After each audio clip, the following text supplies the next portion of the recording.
Miss Smith calms down at once. Taking notes in the class is the right choice.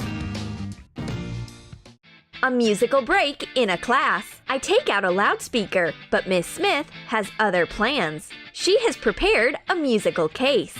We will need felt, tulle, and a foam rubber sheet. Draw a geometric pattern with cells like the one a loudspeaker has on a foam rubber sheet. Cut the cells out and put it onto tulle. Take 2 pieces of felt and cut out 2 ovals with allowances for bending. Attach the foam rubber sheet buttons to it. Make signs with a pen. Score the lines of the buttons using a knife. Make cuts along the bending line. Attach the foam rubber sheet to tulle and felt with double-sided tape. Hot glue oval details to the inside borders. Fold it and hot glue the case. Hot glue a zipper to the top. The teacher changes the loudspeaker for a regular pencil case with a slight dance move.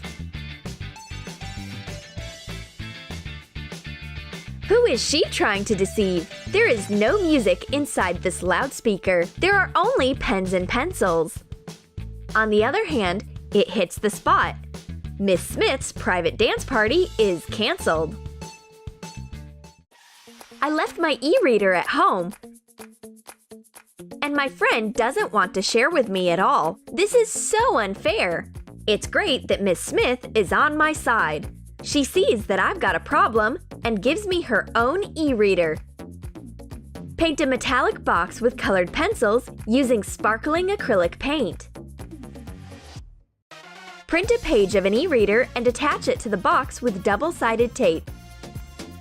Draw an inscription on the reader and a central button using a pencil.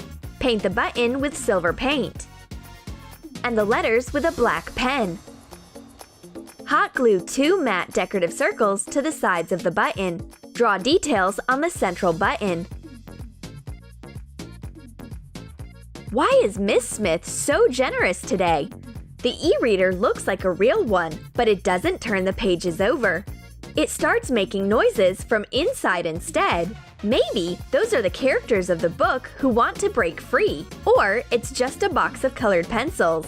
I totally fell for Miss Smith's prank. At last, my friend decides to share her e-reader with me to make me a bit happier. Let's see what Miss Smith will say if I take out a joystick. Right in class. Take a broken joystick apart. Take the electronic device and a processor out. Make a hole in the plastic cover. Attach plastic buttons with hot glue. Close the cap and attach an aerial wire.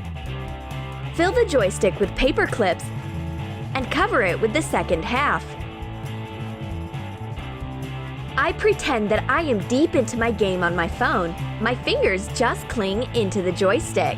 At last, Miss Smith figures out that I've got a joystick in the class. She threatens to kick me out of the classroom. What did I do, Miss Smith? My joystick is just a paperclip container.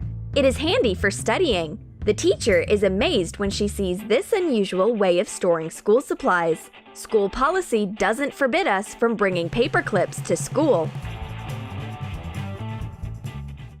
Art class! We take paints out. And what does my friend have? A tablet? Excellent! I just wanted to surf Instagram and use all the artistic filters. But the tablet is broken. The sensor doesn't work. Sure! Because this tablet is made out of a sketch pad. Cover a sketch pad with black matte paint. Do not forget about the sides. Print a screenshot of a tablet on self-adhesive paper of an appropriate size. Attach it to the sketch pad. Draw a camera and a microphone with a silver pen. You can use any paint you want in this tablet, and it doesn't need to be charged. Did you like our school supplies ideas? Then write in your comments which gadget you will bring to school. A notebook that looks like a phone, or a sketch pad that looks like a tablet, or a sharpener that looks like a phone charger. And don't forget to give your thumbs up, subscribe to our channel, and click the bell so that you don't miss new ideas on the Troom Troom channel.